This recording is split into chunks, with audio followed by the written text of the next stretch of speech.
আজ আমরা যেটা দেখবো সেটা হচ্ছে একটা ধারার প্রোগ্রাম। তো এক সাইডে অ্যালগোরিদম এবং ফ্লোচার্ট। সো অ্যালগোরিদম এবং ফ্লোচার্ট জানার জন্য আমরা প্রথমত দেখে নিই একটা ধারার প্রোগ্রাম যেটা 1 2 3 4 প্লাস ডট ডট এন পর্যন্ত যাচ্ছে। অর্থাৎ এক থেকে তুমি যে কোনো মান নিতে পারবা, সেটা 1 2 3 4 যে কোনো মাস আনলিমিটেড যাবে। তো এরকম প্রোগ্রাম করার জন্য আমাদের সর্বপ্রথম যেটা করতে হয় সেটা হচ্ছে স্টেপ 1 আমরা স্টার্ট করি এবং রেট 2 হচ্ছে ইনপুট হিসেবে এন। এখানে আমাদের যেহেতু এখানে এন দেওয়া আছে, তো আমাদের এখানে হচ্ছে কিবোর্ড দিয়ে ব্যবহারকারী কোনো একটা মান নিতে হবে, সেজন্য আমাদের এখানে অবশ্যই ইনপুট নেব।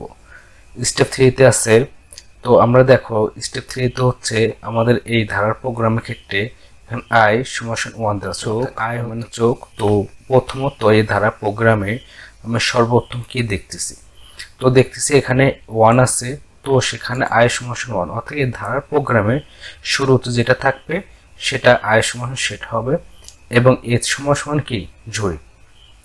অর্থাৎ এখানে একটা ঝুড়ি আছে, সেই ঝুড়ির মধ্যে সর্বপ্রথম ফাঁকা থাকে এবং তারপরে আমরা কি করি, একটা ঝুড়ি থেকে এখান থেকে 1 নেই, তো এরপরে 1 এর পর 2 নেব এবং 3 নেব এবং 4 নেব, এভাবে আমরা যোগ করে নেব এবং সেটা শেষ এন পর্যন্ত যতটুকু আমরা ইনপুট দেব যে কটার জন্য তত পর্যন্ত যায় প্রোগ্রামটা কি করবে, শেষ করবে। ধরো একটা প্রোগ্রাম আমি 1 থেকে 10 পর্যন্ত নিছি, তো এটা কাজ হচ্ছে 1 থেকে 10 পর্যন্ত সে নেবে, নেওয়ার পর সে কি করবে, এক এক করে যোগ করবে। প্রথমত এই বাক্সে 1 নেবে, তারপরে 1 এর সাথে 2 যোগ করলে কত 3 হয় এবং 3 এর সাথে এটা যোগ করলে এভাবে আমরা নেব। এভাবে 10টা নিতে নিতে অনেক সময় দেখা যাবে সেটা হচ্ছে 10টার উপরে পর্যন্ত হয়ে যাবে, 10 যদি হয়ে থাকে। তো ধারা প্রোগ্রামটা অনেক সহজ, যদি একটা বুঝতে পারো অনেকটা সহজে বুঝতে পারবা। তো স্টেপ 3তে আছে এস সমান এস প্লাস আই, অর্থাৎ এস হচ্ছে আমাদের ঝুড়ি। তো ঝুড়ির মধ্যে কি হলো, ঝুড়ির মধ্যে S S plus I, I মানে কি 1, অর্থাৎ প্রথমত আমার এখানে এক এক করে কি হবে, যোগ হবে। অর্থাৎ যেটা বললাম, যেটা 1 আছে, 1 এর সাথে আমি যদি তারপরে নেবো কত 2 3 এভাবে নিতে থাকবো। তো স্টেপ 4 আছে, যদি আই এর মান এন এর সমান হয় বা আর যে কোনো একটা মান আমি যদি এন এর সমান হয় বা ছোট হয়, তবে সেটা স্টেপ 4তে যাও। অর্থাৎ সে স্টেপ 4তে যায়, সে দেখবে কন্ডিশন যা চেক করবে, হ্যাঁ এটা কি ঠিক আছে কি নাই। তো এর সমান কি প্রদর্শন করি, তার স্টেপ 6 আছে সমাপ্ত। ফ্লোচার্টটা দেখে স্টার্ট ইনপুট হিসেবে এন নিই, আই সমান 1 এস সমান 0। তো এখানে আমরা হচ্ছে এখানে আমরা একটা সংযোগ চিহ্ন দিয়ে দেবো, কারণ আমরা এখানে এসে সবসময় কন্ডিশন এসে চেক করবে যে আয়ের মান কি এন এর সমান বা ছোট আছে। যদি ইয়েস হয় তো এখানে স্টেটমেন্টটা এসে কি করবে, সেই এস এর ঝুড়ির সাথে 1 করে যোগ করে দেখাবে।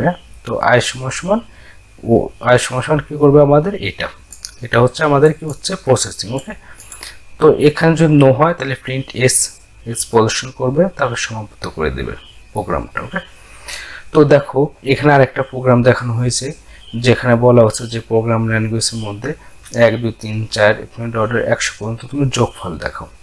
তো এখানে দেখা যাচ্ছে স্টেপ 1, এখানে স্টেপ 2, আই সমান 1, আই আমরা চোখকে দেখতেছে 1 এবং এজ সবসময় কি থাকবে, ঝুড়ি থাকবে সবসময় ফাঁকা। ওকে, তো দেখো এখানে যেহেতু এন ছিল, অর্থাৎ কিবোর্ড দিয়ে ব্যবহারের কোনো মান দিতে হবে, সেজন্য আমি এখানে ইনপুট হিসেবে এন দিয়ে নিচ্ছি। ওকে, তো এখানে দেখো ব্যবহারকারী কোনো মান দিতে হবে না, অর্থাৎ এখানে সে বলে দিচ্ছে প্রোগ্রামটা কি করতে হবে, সে 1 2 3 4 নেবে, 100 পর্যন্ত প্রোগ্রামটা শেষ করবে। ওকে, সেজন্য এখানে কোনো ইনপুটের কোনো কারণ নেই।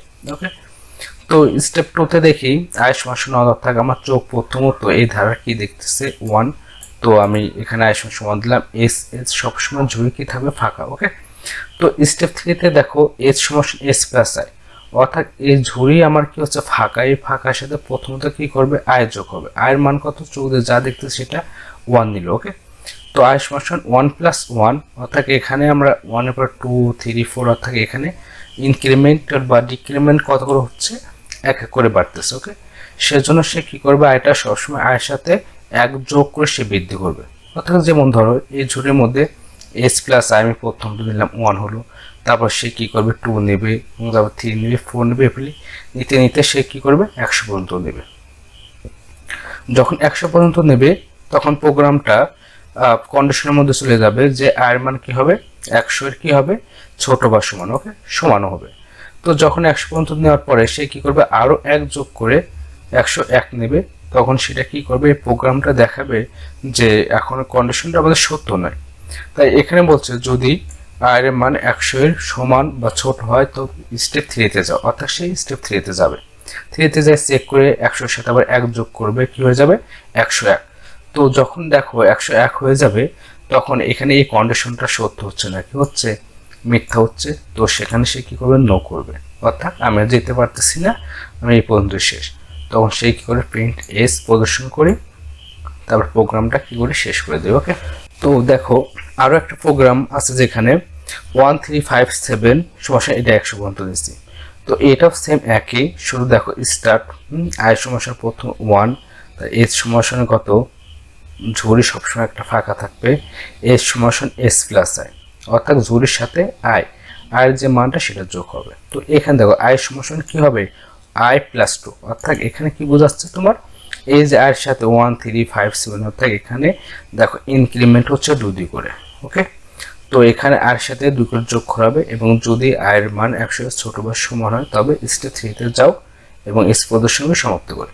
স্টেপ 3 তে যাও, সে দেখবে যে যখন 100 এর বেশি হয়ে যাবে তখন সে কি করবে, নো করে দিবে প্রিন্ট এস। ওকে, দেখো সেম একই প্রোগ্রামে একই সব কিছু, শুধু চেঞ্জ কোথায় হচ্ছে সেটা দেখো। এই প্রোগ্রামের ক্ষেত্রে 1 2 3 4 এক করে বাড়ছে, ইনক্রিমেন্ট ডিক্রিমেন্ট এইটা। ওকে, আর এখানে এসে দেখো ইনক্রিমেন্ট ডিক্রিমেন্ট হচ্ছে আই সমান আই প্লাস 2, অর্থাৎ এখানে কি বোঝাচ্ছে, এখানে আমাদের 1357 কি হচ্ছে সেটাই দেখো। ওকে, তো ফ্লোচার্টটা সেম একই স্টার্ট, তারপরে আমাদের এখানে কোনো ইনপুট হবে না, এটা হবে কি হবে আমাদের প্রসেসিং, এবং সেখানে আমরা সংযোগ চিহ্নের মাধ্যমে দিয়ে দেবো এখানে, এবং যেখানে আমরা এই প্রসেসিং কাজটা আবার দেবো, এবং সেখানে কন্ডিশন এসে চেক করবে, যদি হ্যাঁ আমি এক এক করে নিচ্ছি বা 2 2 করে বাড়তেছে 1357 নেওয়ার ক্ষেত্রে যখন আমি এখানে আসে কন্ডিশন ঝুড়ির মধ্যে এস প্লাস আই যোগ করবে, যখন 100 থেকে 99 থেকে 101 এ চলে যাবে তখন এটা কি হবে, অবশ্যই সত্য হবে না, তখন প্রিন্ট করে দেবে এস। যখন 99 পর্যন্ত হবে তখন সে কি করবে, অবশ্যই এক এক করে 2 2 করে বাড়বে এবং সেটা এখানে নিয়ে নেবে। ওকে, তো আরো একটা দেখো রেখেছি এখানে 2468 পর্যন্ত 100 পর্যন্ত নেবে। তো এখানে কি করতেছে দেখো 2 4 6, অর্থাৎ এখানেও তোমার 2 2 করে বাড়তেছে। ওকে, তো বিষয়টা হচ্ছে খেয়াল, এখানে আমি আই সমান কি দেখতেছি, আই সমান চোখ দিয়ে আমি কি দেখতেছি, 2 দেখতেছি। ওকে, তো এখানে আমি কি করবো, 2 দেবো। এস সমান সবসময় ঝুড়ি ফাঁকা থাকবে, তো স্টেপ 3 তে এস সমান এস প্লাস কত আই, অর্থাৎ ঝুড়ির মধ্যে আমাদের আই যেটা দেখবো সেটা সবসময় কি করবে, বাড়বে, অর্থাৎ এই 2 4 এভাবে নেবে। তো আই সমান আই প্লাস 2, এখানে আবার কত করে বাড়তেছে, 2 করে বাড়তেছে। তো এখানে দুটা জায়গা চেঞ্জ হচ্ছে, এটা হচ্ছে এটা আই সমান প্লাস 2, 2 যোগ করে বাড়তেছে, এবং প্রথমত আমি চোখ দেখে দেখতেছি প্রথম কি হচ্ছে 2, তো সেম আমি এটা দিয়ে দিলাম। তো এটাও কন্ডিশন হচ্ছে 100 পর্যন্ত যাবে, তো 100 পর্যন্ত নেবে, তবে স্টেপ 3 তে যাও, যদি এটা কন্ডিশন সবসময় চেক করবে, সেম একই প্রসেস। ওকে, শুধু কোথায় চেঞ্জ সেই জিনিসগুলো একটু দেখে নাও, যদি একটা পারো ওটা অবশ্যই সহজে পারবো। তো আরেকটাতে যাই যেটা হচ্ছে 2 4 8 তারপর 16 100 পর্যন্ত যাবে। ওকে, তো দেখি প্রোগ্রামটা কি দেখাচ্ছে। প্রোগ্রামটা প্রথমত আমার এখানে আই সমান কত 2 যোগ, ওকে 2, এস সমান জুড়ি ফাঁকা, তো পরবর্তী স্টেপে যাবে এস সমান এস প্লাস আই যোগ হবে এস এর সাথে আই, অর্থাৎ 2 4 6 4 তারপর 8 16, এদের দেখো কি হচ্ছে, গুণ হচ্ছে, 2 ডবল 4 4 এর ডবল 8 এবং 16 এইভাবে যাবে। তো আয়ের সমান কি হচ্ছে, আয়ের সমান আয়ের সাথে তোমার যে প্রথম মানটার সাথে কি হচ্ছে, 2 গুণ হচ্ছে, তো আমরা এখানে গুণ চিহ্নটা দিয়ে দেবো। ওকে, তো এখানেও সেম 100 পর্যন্ত নেবে, স্টেপ 3 তে যাবে, যদি সেটা সবসময় চেক করবে এখানে এসে যে ঠিক আছে কিনা। তো দেখো আয় সমান 2 করে নেবে, যখন দেখবে সে কন্ডিশনটা 100 উপরে চলে যাবে তো সেম সেটা কি করবে, আর সেটা ইয়েস হবে না, তখন সেটা নো হয়ে যাবে, প্রিন্ট এস করে দেবে। তো আসলে এটাই ছিল ধারার প্রোগ্রাম, কয়েকটা আরো অনেকগুলো পর্ব আছে, আমরা সেটা অবশ্যই দেখবো।